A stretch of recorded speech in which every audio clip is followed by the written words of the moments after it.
no matter what we face, we've got to just accept the fact that there's certain things we cannot control, and we got to be all in. And I think if we could get to that point where we're all in, and let's face it, not everybody is a triple amputee and such, but I mean, it could be, maybe you lost your friend, or maybe, you served over there and you felt that you weren't giving other opportunities that you could have been given if you didn't serve overseas, whatever the case might be. But just accept that, because there's certain things we can't control, and focus on the things we could control. You're listening to Guards Down. This is Greg Washington.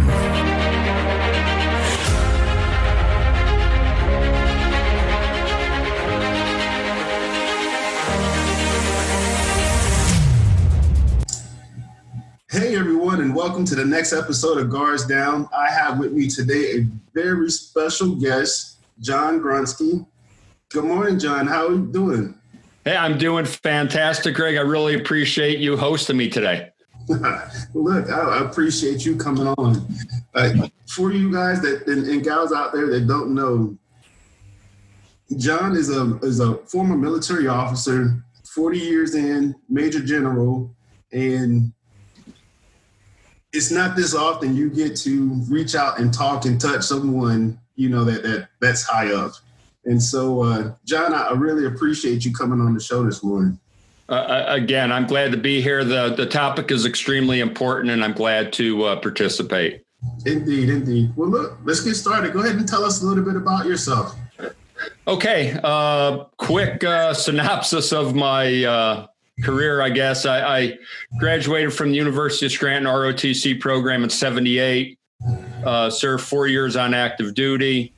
Ended up going back to my hometown in northeastern Pennsylvania after that 4 years of service in the Army. Ended up joining the Pennsylvania National Guard, and ended up, as you said, serving 40 years in the Army. With the time I served in the Pennsylvania National Guard, I had an opportunity to spend 1 year over in the country of Lithuania in the year 2000. After 9/11, took 2,000 soldiers over to Europe to do a force protection mission there after 9/11 to protect the U.S. installations in 4 different countries throughout Europe. And then commanded a brigade in Ramadi, Iraq in 2005 and 2006, consisted of about 5,000 soldiers and Marines. And then we had by the time I left there, about another 5,000 Iraqi soldiers task organized in my brigade. After that, had the honor of commanding the 28th Infantry Division, a division of 15,000 soldiers, 15,000 National Guard soldiers. And then spent the last 3 years of my military career as one of the deputy commanding generals over at U.S. Army Europe in Wiesbaden, Germany. That was between 2016 and 2019. Retired in June of 2019. As I mentioned, I was a guardsman, so I was involved with running a large retail and service business while working in my civilian career, and then also worked for a consulting firm where we worked with a lot of Fortune 500 businesses, did a lot of information technology project management for various companies throughout the United States. So it's kind of my background there. Man, that's something. You spoke on 9/11 and being in Ramadi. When 9/11 was happening, I was a freshman at West Point. Yeah. So yeah. We knew we were going into war once we graduated. Yeah. You were already in the thick of things, getting everything set up, and especially being in Ramadi when everything kicked off. Yeah. It was, 2005, 2006, very violent, chaotic time over there. And can't say enough about the great service rendered by the soldiers and Marines. And, there were Navy SEALs in that vicinity. They didn't work directly for me, but they certainly supported our operations there. And, of course, with the violence came quite a few casualties. I had 82 of my soldiers and Marines killed in action over there. About another 260 wounded severely enough so they had to be evacuated back to the United States. So a lot of roadside bombs, sniper fire, mortar, rockets, all of that. Understood. And so, of course, the show is about bringing awareness to PTSD and complicated grief. And I've been looking at how different cultures view, treat, and overcome trauma and grief. And so with your leadership and being in that role, were you expected to deal with this much trauma and grief? Well, yeah, I guess I was expected. I guess the question was at that time, was the training available to prepare one to deal with that? And not necessarily, as I reflect on my career after Ramadi, the Army certainly started to get a lot better by introducing resiliency training and also suicide awareness training. And, with the suicide awareness training in the Army post 2006, I thought that was very effective because really the way I looked at that suicide training was kind of like first responder type training, where it's not going to make a counselor or a social worker out of a fellow soldier, but at least provide soldiers the skills where they could recognize if somebody was thinking of harming themselves. That training actually trained us to come right out and ask someone, hey, do you plan on killing yourself? I mean, that direct, which you have to be at times. And I thought that training that the Army introduced was very good, and I think very, very important. As a matter of fact, as a division commander between 2012 and 2016, I encouraged my brigade commanders to go through that training because I thought it was important. A lot of times we'll send soldiers to that type of training, E4s, E5s, E6s, maybe some lieutenants. But I think it's important that those soldiers see senior leaders going through that same training. Because when a senior leader, when a colonel or a general officer, it takes the time to go through that training with everything else they have going on, it sends a message to the soldiers that, hey, this training is important. If a senior leader could take the time to go through the training, then it must be important training. So I think it sends a good message for senior leaders to get involved. I like that. And I want to hit on that topic in a second. But I want to go back to, of course, the military in itself having training. But growing up, did you have your parents or any other body around you that taught you how to deal with trauma and grief?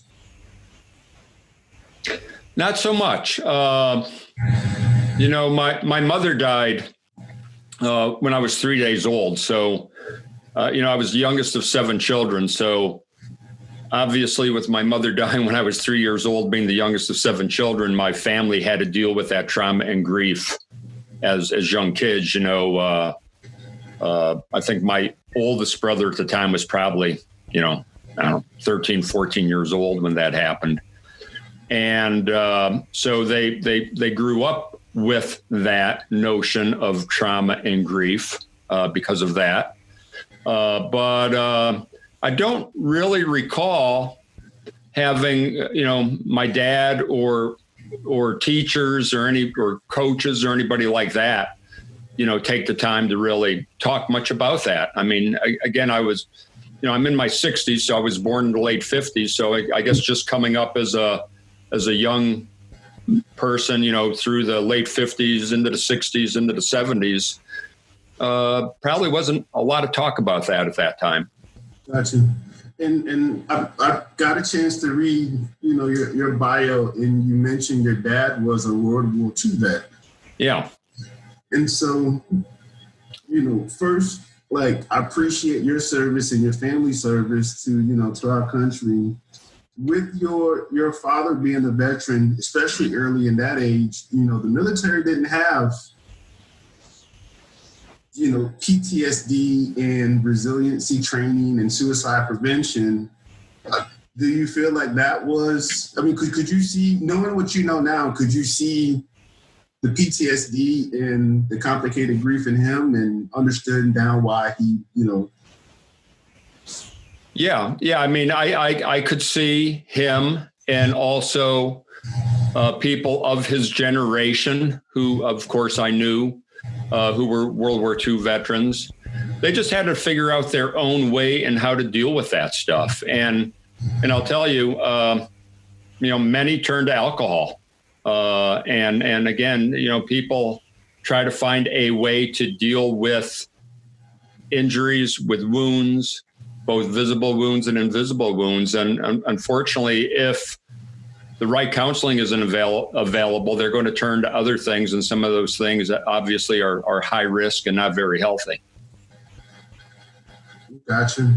And so for you, and I've had a lot of people talk about not necessarily being taught or directly shown how to deal with it, but it was more so indirect as far as observing how other people dealt with their trauma and grief, and then, just picking up on it. So whether it was, we don't talk about it at all, or, I do exercise, people picked up on, like those type of tendencies. Yeah, that is a great point. And I think that is something worth spending a couple of moments on here. But I remember when my grandmother died, my father's mother, when I was 10 years old, she died in 1966. And again, coming from a predominantly a Polish Catholic family in northeastern Pennsylvania, the wakes were very important. And, the wakes were usually about 3 days where people would come in and visit the body. And a lot of that turned into talking about, the past, talking about the good times they had with that person. And it was a way to deal with that trauma and that grief of a loved one dying. Yeah, and I observed that, and I guess what I learned from that, it's important to take the time to reflect on that person's life and talk about the good times. Mm-hmm. Indeed. So with you, coming from a Polish Catholic family, do you feel like, and of course, your experience in the military, because it's a big melting pot, because, we don't see, racial groups or ethnic groups. Everybody is, back in the day, we all agreed. Yeah. So did you see, or do you think there's a cultural difference in how people cope? There could be. I know, over in Ramadi, plenty of memorial services over there.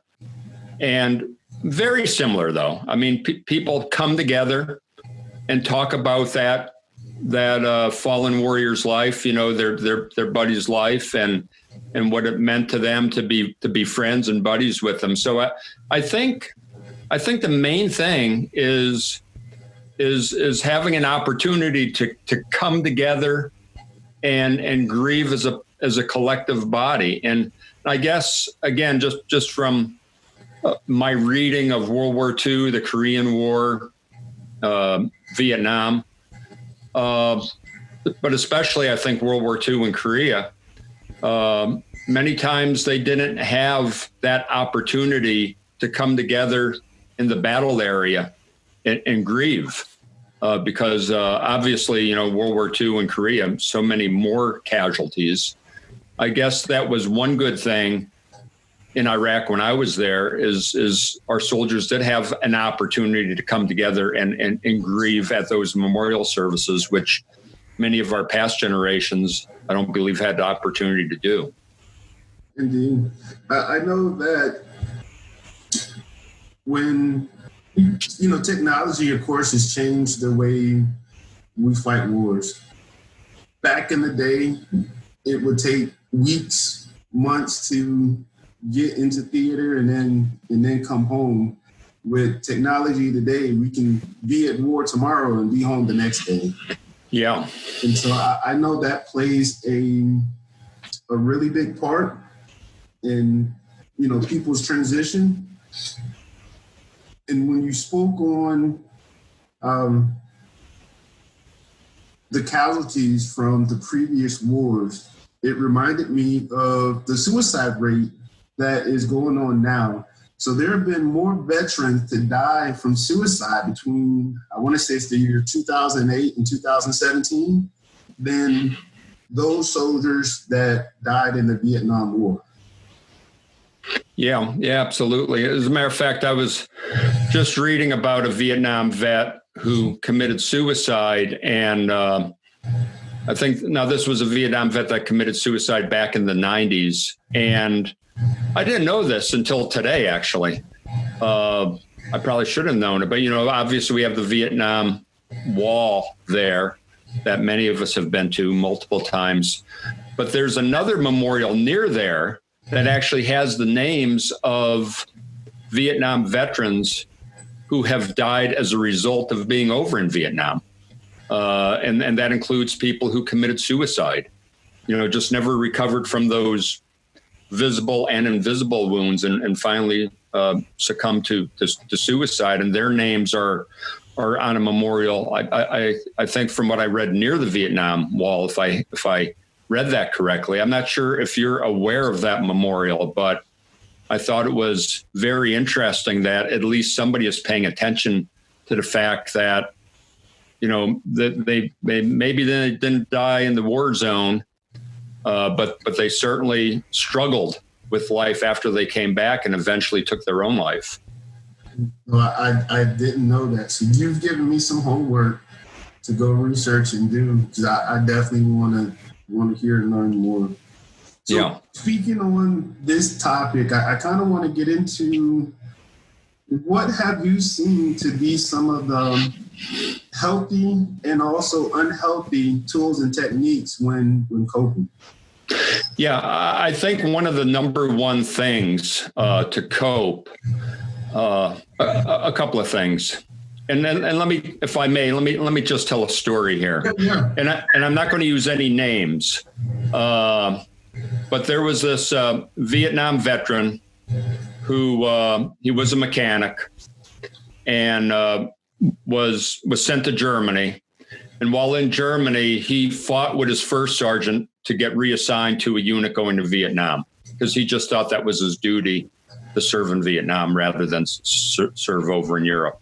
So he eventually got his wish. He was sent to Vietnam, and he was a machine gunner, and ended up that he stepped on a landmine and lost both of his legs and his hand. And he was recovering in a hospital in the United States. And he ended up becoming a very successful businessman and running a large construction company and doing very, very well for himself. And he's still alive and still thriving with it being a triple amputee. He tells a story of there were two other amputees in the hospital with them who were recovering from very similar wounds. Another soldier lost both legs and a portion of their arm. And then I think a second soldier lost both legs. Both of these soldiers ended up killing themselves as time went on, suicide. And as this person who became a successful entrepreneur with those grievous wounds, he said, from his perspective, he became successful because he accepted his wounds 100%. He just accepted it 100%. He said these other two guys, based on his observation of them when they were in the hospital together, accepted it 98%. They weren't all in. So there were times where they felt bitter. There were times when they were blaming somebody else and just blaming God, perhaps.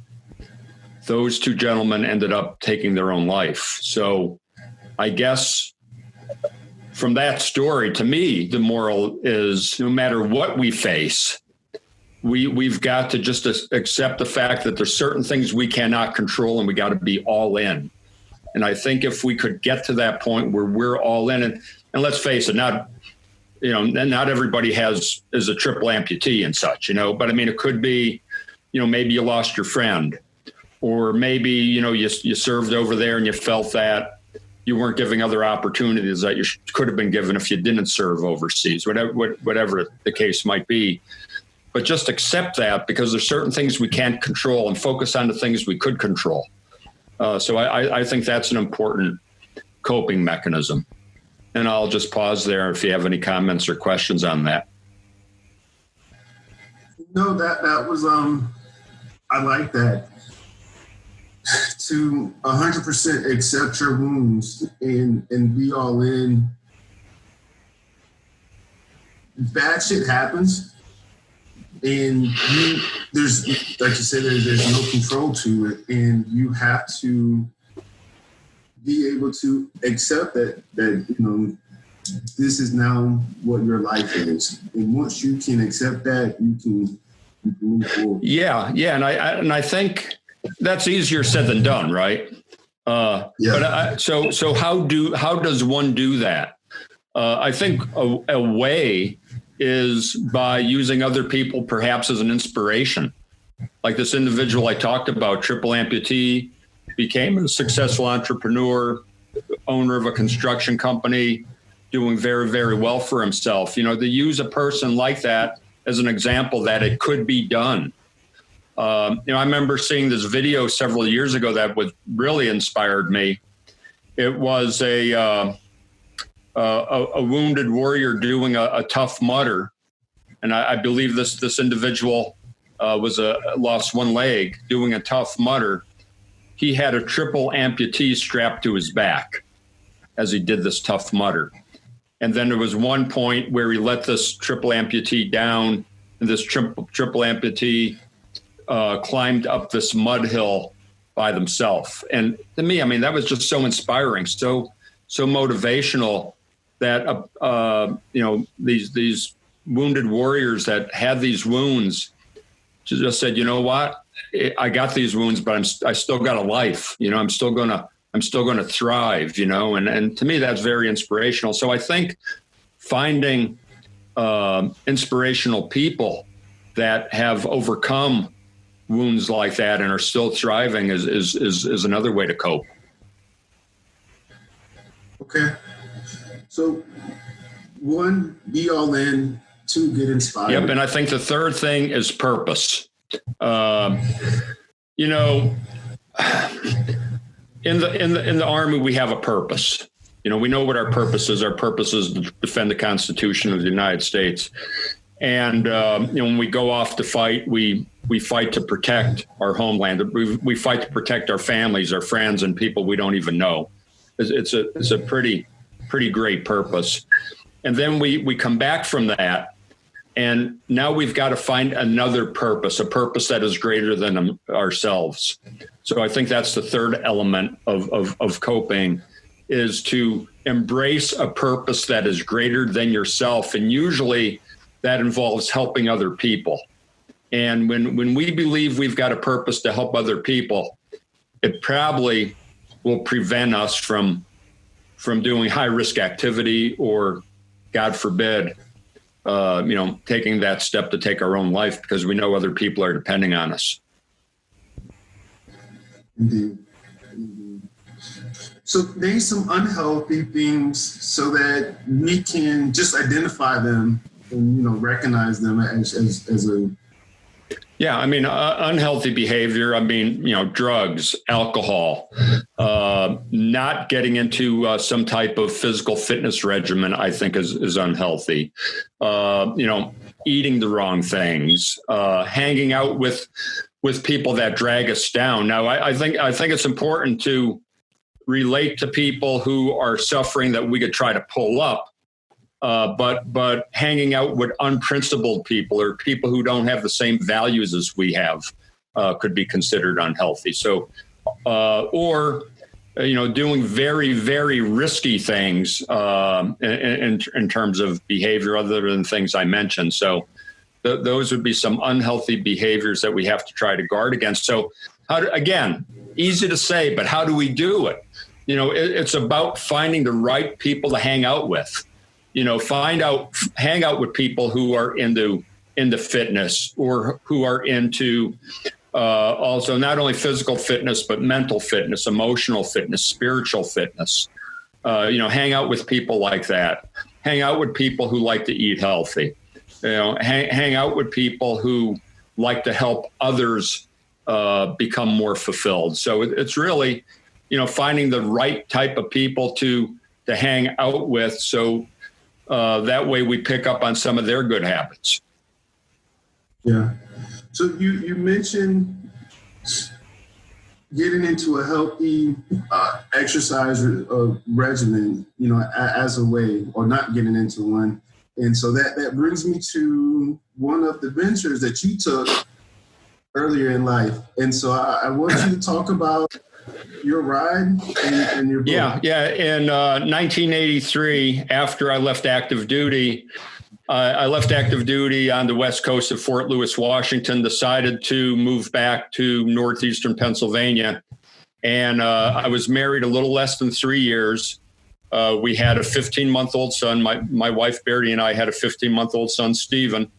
And as we decided to move from Fort Lewis, Washington, back to northeastern Pennsylvania, we decided to fulfill a longtime dream of mine, and that was bicycling, not motorcycles, but bicycling on bicycles across the United States. And we did that trip. We started in late May 1983, finished the trip in late August 1983. It was all self-contained. We had all our gear on our, bicycle bag strapped to our bicycles. I pulled my 15-month-old son, Stephen, across the United States in a bicycle trailer.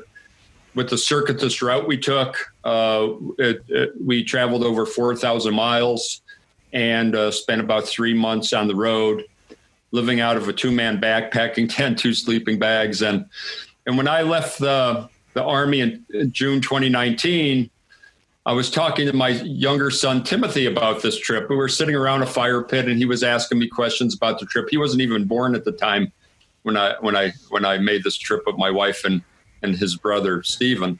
And Timothy was asking me questions about it, and we were laughing. I was telling him stories. And he said, "Dad, you should write a book about it." So in the late summer of 2019, I started writing the book. It was based on a journal I kept. I kept a journal during the trip. This journal remained in a shoebox for over 35 years.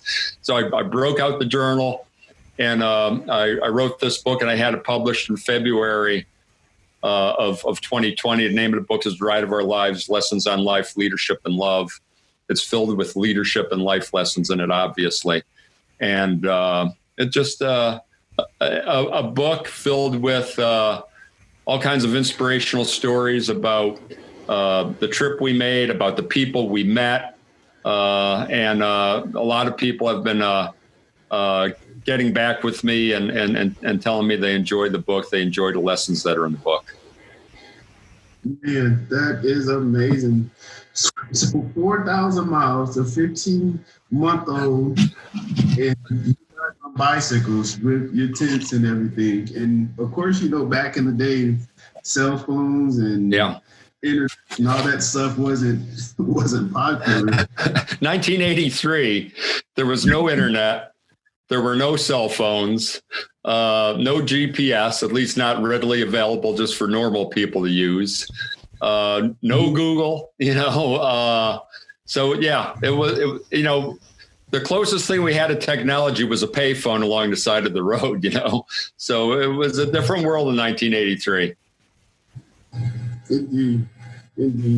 And so take me through what you were feeling along the ride, because I want to talk about resiliency, and I want to talk about self-discipline equating to self-love when it comes to your own mental and physical health. Yeah. One thing I've learned about resiliency over the last 40 plus years is, in my own view, this is how I describe resiliency. It's made up of positive energy. So you have to be positive. You have to be an optimist. That doesn't mean that you shouldn't be pragmatic, but you have to be an optimist. It also means fitness. And again, I mentioned it earlier, not only physical fitness, but mental fitness, emotional fitness, spiritual fitness. And then the ability to overcome adversity, the ability to overcome adverse conditions. And so the question is, again, so how does one develop that ability to overcome adversity? Because not everybody could do that. There's a lot of people go out for a run and, you know what, I just ran 2 miles. I wanted to run 5 miles, but it's too hard. I'm going to quit, that type of thing. So I think the way you develop the ability to overcome adversity is by taking opportunities to place yourself outside of your comfort zone in order to grow. Because the only way you grow a muscle is by going to the gym or working out at home and, doing something that's going to tax your muscle in order to grow that muscle. And the only way to grow mental toughness is by placing yourself outside your comfort zone in the situations that is going to help develop grit. And so with that bike trip, one of the reasons we took the bike trip, at least one of the reasons I wanted to take the bike trip, maybe not my wife so much, but one of the reasons I wanted to do is because it was hard. I didn't want to go on this bike trip because it was an easy thing to do physically. I wanted to go on it because it was going to be challenging. And then, with the extra 80 pounds I was pulling in that bicycle trailer, including Steven's weight and everything else, it was a challenging physical event to do.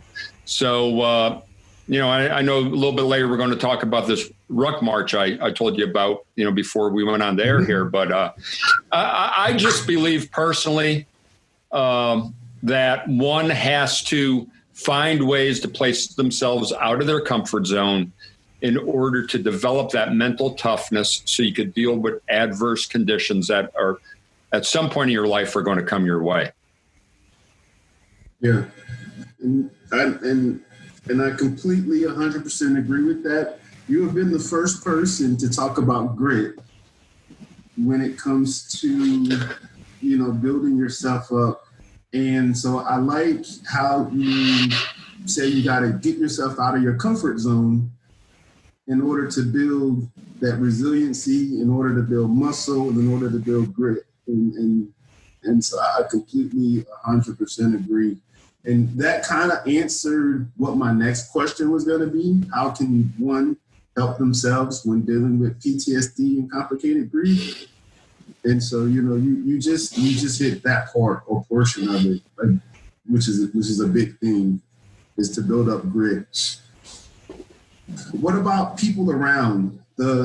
How can others help support someone dealing with PTSD and complicated grief? Yeah, a lot of times when one listens to another person that is having issues, especially men, I think, we want to automatically go into fix mode. Like when somebody tells me they're having a problem, I automatically want to go into a mode where I try to think to myself, okay, how could they fix it? Now let me start giving them some advice on how they could fix things.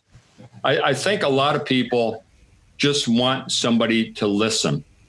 And so to answer your question, I think one of the ways we could help others that are dealing with grief, dealing with traumatic events, PTSD, is just to be an ear to listen to folks talk about these things. I think that helps. We don't necessarily have to go into fixed mode all the time. So I think that's one of the most important things we could do is simply listen and not judge. Let them know that hey, we're not judging you. We just want to listen. And if you do ask us for something, we're going to try to help as best we could. But I think that's about the best thing you could do. And the other thing is maybe sharing a little bit about yourself. Somebody's talking to you about some of the issues they're having. Make yourself a little bit of vulnerable and share a little bit about yourself. Share a little bit about the mistakes you made.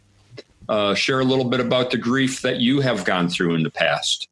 And share a little bit about the failures you've had in your life. And I think that tends to help a bit as well. Yeah. And I agree with that.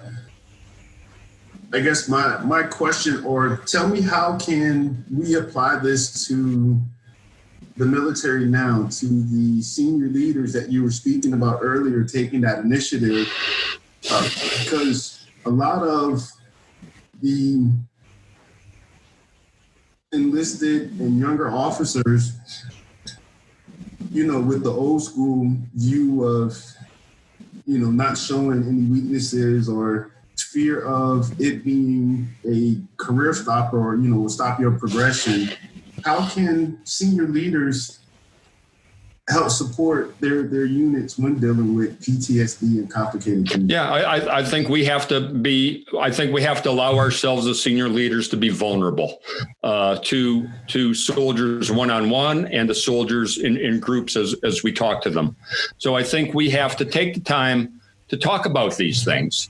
I could talk about the mental and emotional challenges I had as a brigade commander in Ramadi, where we were taking casualties just about every day, and how I dealt with that, and some of the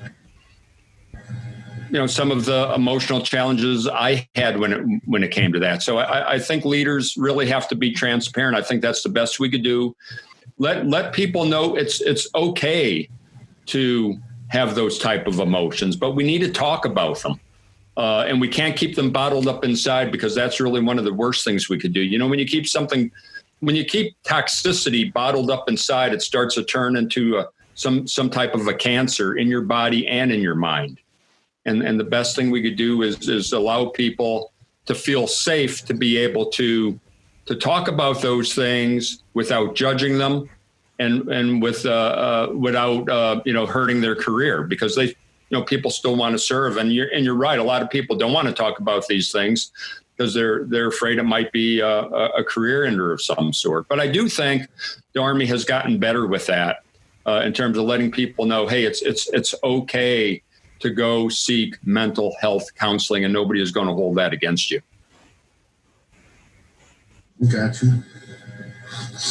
Okay, so what's been the toughest part of your journey? I think the toughest part of my transition out of the military, after serving for 40 years, especially the last, I've been serving full time since 2011, because in 2011, I was brought on full time in the National Guard. And then as a commander of the 28th Infantry Division, I did that full time, and then spent the last 3 years of my career over in Europe as a full-time soldier. So the thing is that I've been struggling the most with is, again, I was on the go a lot, and I really enjoyed, leading soldiers, and I enjoyed having soldiers around me that I could use as trusted advisors and run stuff by them. And all of a sudden, you're out of the Army, and, I'm running a consulting firm right now, leadership consulting firm, and speaking, but I don't have this built-in group of people around me that I could consult on a regular basis. So the way I've coped with that is I decided to put my own team of advisors around me. It's not people I see every day, but it's people I know I could reach out to. And I think that's important. That's probably a good way to cope as well, is to have certain people that you trust, that you could pick up the phone, give them a call. And, if they're a little bit too busy to talk right at that moment, that you could set up a time where you could actually have a conversation with them. So that's what I've done. I've got probably about half a dozen to a dozen people around me who I know I could call. I could tell them what's on my mind. I could run ideas by them. They're not going to judge me. They're going to give me they're going to tell me what they think. And that's been very, very helpful to me. Yeah. You put it well, transitioning out the military and, first having that purpose, being in, and then the transition out. You get a chance to live your second life is how I like to put it. Your first life is the younger years.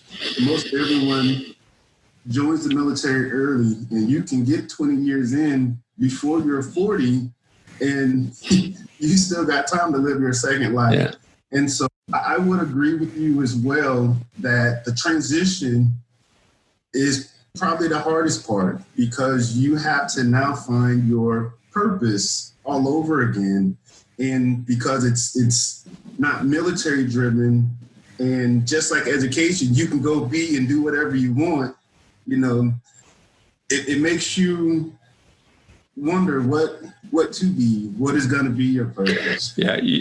Greg, I know you played football at West Point, and you were a heck of a football player there. But, I had a general that served with me over in Europe.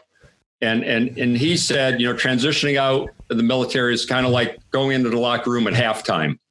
It's kind of like halftime now. So you kind of got to, make adjustments and then decide, how am I going to go out and play the second half? So I think that's a pretty good analogy as you transition out of the military is take a little bit of time, being halftime, of a football game, and then make those adjustments and decide how are you going to proceed during the second half of the game. Yeah, I like that. I like that a lot. Making those halftime adjustments, and I do remember being in the locker room, and you played the team for 30 minutes. You pre-gamed them, found out all their tendencies, and of course they did the same with you. And you're going in and making adjustments, and and getting out there, and you put that score behind you, and you focus on that half. You can only focus on the next play. Exactly. You can't work behind you. So that's a real good analogy. So let's talk about, during this process of dealing with trauma and grief, people having destructive behaviors and hurting the people around them. How do people make amends when dealing with, PTSD and trauma? And yeah, and sometimes that's very hard for people to do. They know that they hurt their loved ones. They know that they hurt their friends because of their behavior.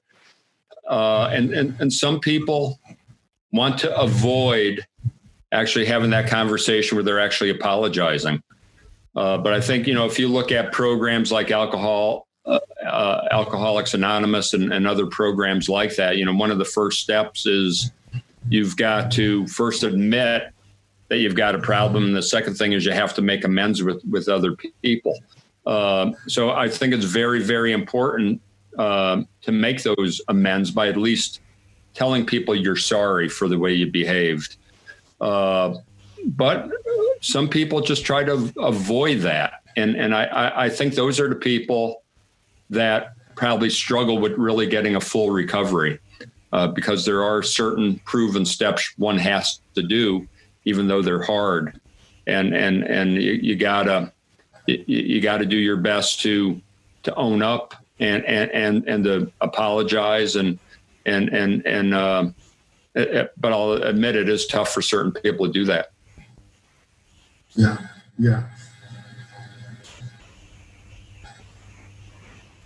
I agree. And so I like how you said there are proven steps towards that, or towards healing, and using, the Alcohol Anonymous as part of it. And I do know with forgiveness, not only for the other person, but you also need to do it for yourself. Yes. And there's there's different parts to forgiveness. One is actually saying you're sorry, and admitting and accepting it. And the other part is having a changed behavior behind it. Yes.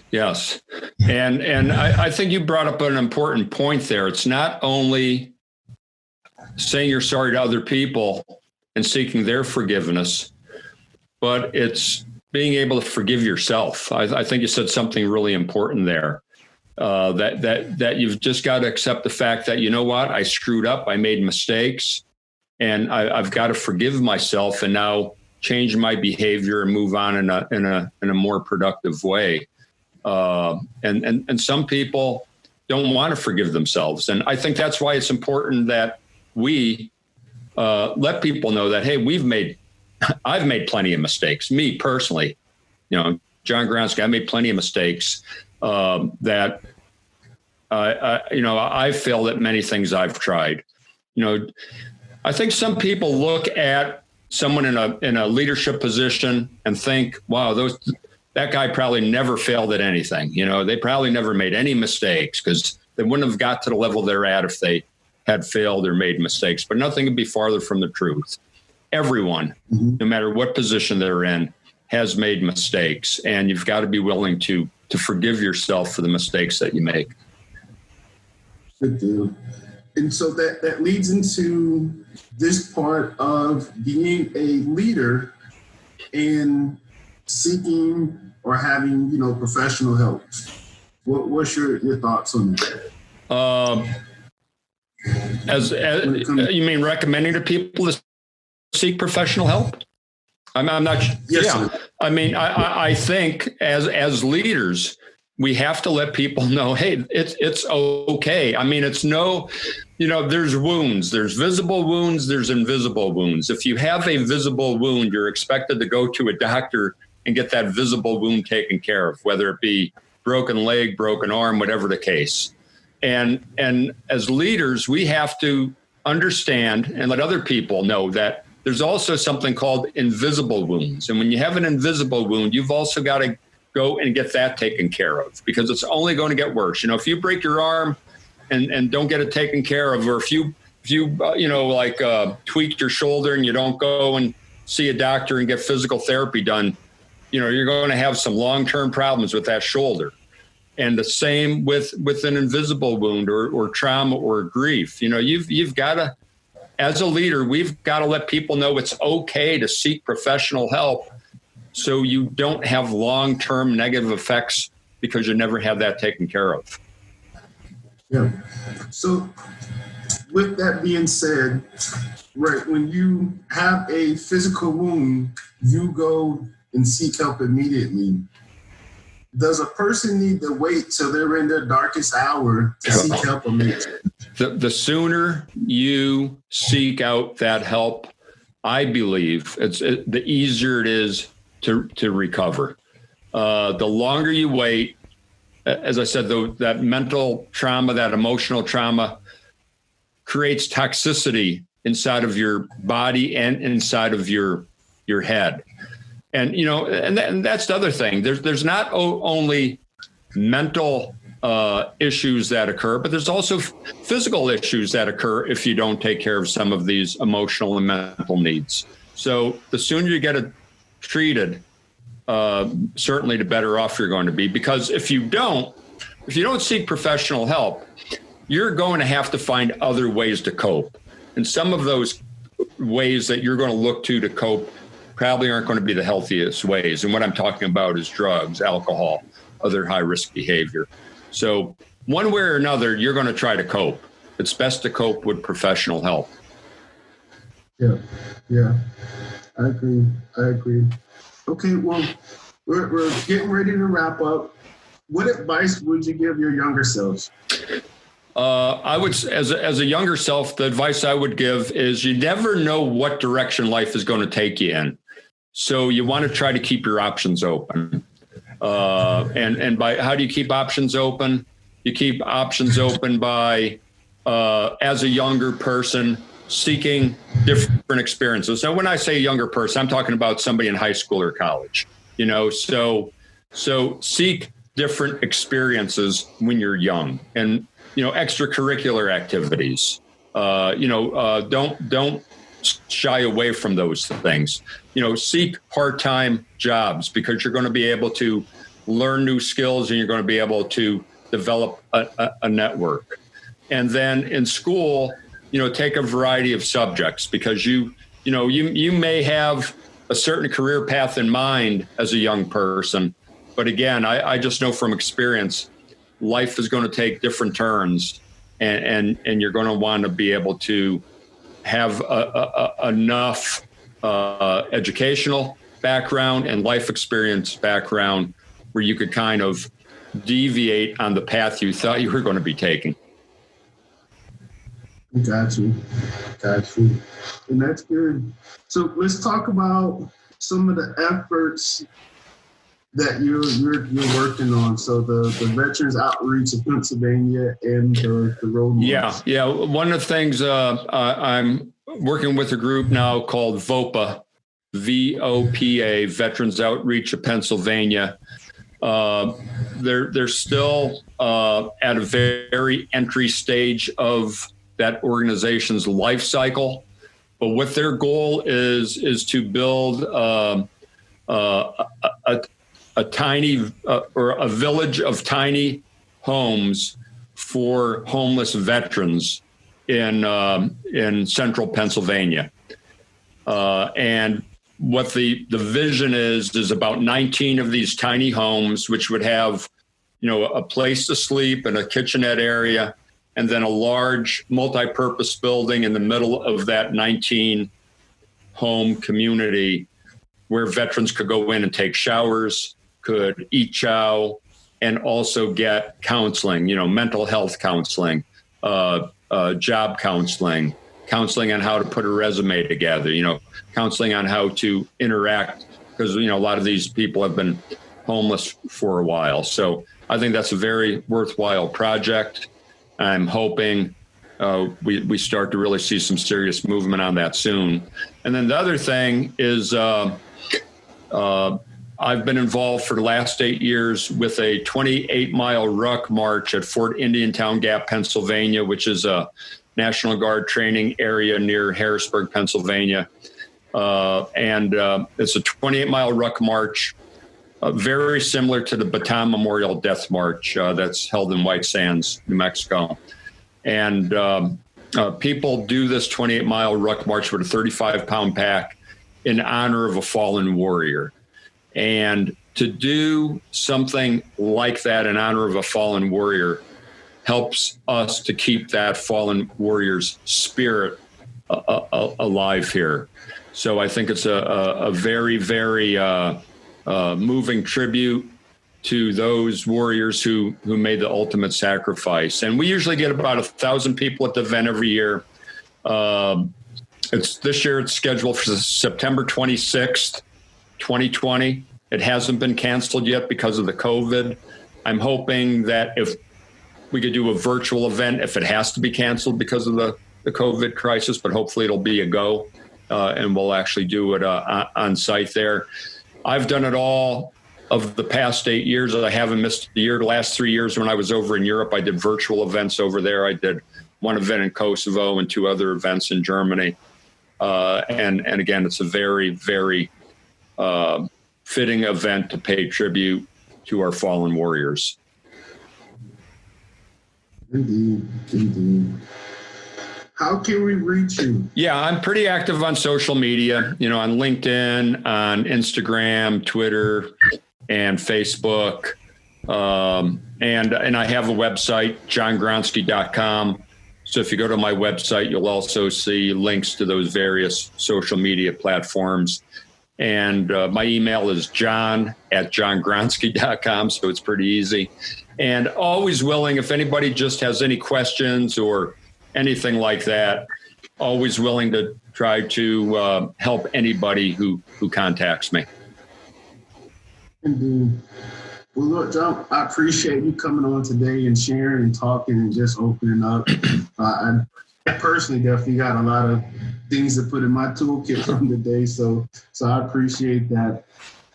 So any words of encouragement you would like to share before we sign out? Greg, I just want to say, by you putting forth the energy and the hard work to put this podcast out, because I know this isn't easy. You are really doing some great stuff for our veteran community and really for anybody struggling with grief or PTSD, because, it's not only military veterans who suffer from PTSD. There, many, many people who've never served in the military went through traumatic situations where they're suffering with that type of thing. And then we look at our first responders. I mean, our first responders dealing with, in many cases, serious injury or death. It's not easy for them either. So the work you do by putting this message out there, by bringing guests on to talk about this, you mentioned before you and I started to talk today about the 20 veterans per day who commit suicide. It's certainly an epidemic. And the more we could talk about these things, meet these challenges face on, I think the more people we're going to be able to help. And Greg, by you putting this podcast together, you're certainly helping a lot of people. So I want to thank you for that. I appreciate that. I really do. You have the goal is to help save a life. Exactly. So out there, if you're listening, I hope you got something from this. And if you want to come on and talk, I would definitely encourage you to reach out, because I would love to have you on and speak. All right. Well, this is Greg and John with Guards Down, telling everyone to stay safe, stay focused, and stay engaged. Yeah. You've been listening to Guards Down with Greg Washington. PTSD and complicated grief are very real. About 8 out of every 100 people will have PTSD at some point in their lives. About 20 to 54% of people with complicated grief will simultaneously suffer from major depressive disorder. And that's why shows like this are hugely important, raising awareness for PTSD and complicated grief. Thank you so much for listening. We hope you've gotten some useful and practical information from this show. We'll be back soon, but in the meantime, hook up with us at guardsdown.com, weareiron.org, on Facebook at Guards Down, and find us on YouTube and Instagram.